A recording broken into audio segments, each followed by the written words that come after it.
નમસ્કાર, આપ જોઈ રહ્યા છો સંદેશ ન્યૂઝ. હું છું પ્રીતિ. સુરતના પૂર્ણા વિસ્તારમાં ખાડી પાસે મકાન નમવાની ભીતિ સેવાઈ રહી છે. મકાન નમવાની ભીતિના પગલે એ તમામ મકાનો ખાલી કરાવી દેવામાં આવ્યા છે.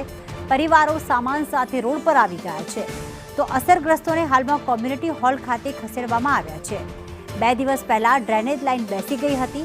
આ જોખમી મિલકત ઉતારવા ઓપરેશન ચલાવવામાં આવશે, પરંતુ ત્યાં સુધી આ પરિવારો પહેલા તો સામાન લઈને રસ્તા પર આવી ગયા અને ત્યારબાદ તેમને કમ્યુનિટી હોલમાં હાલમાં વિસ્થાપિત કરવામાં આવ્યા છે.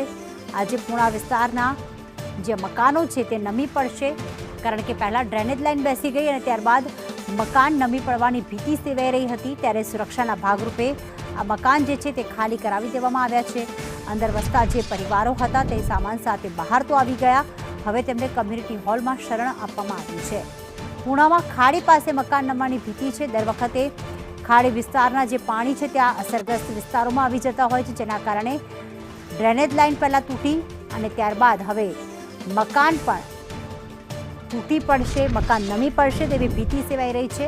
ત્યારે કોઈ જાનહાનિ ન થાય, કોઈને નુકસાન ન થાય તે પહેલાં જ હાલમાં આ તમામ જે આવાસ છે, જે મકાનો છે તે ખાલી કરાવવામાં આવી રહ્યા છે. અસરગ્રસ્તોને કમ્યુનિટી હોલ ખાતે ખસેડવામાં આવ્યા છે.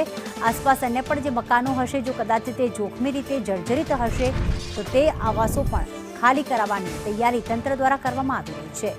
આ જોખમી મિલકત ઉતારવા હવે ઓપરેશન હાથ ધરાશે.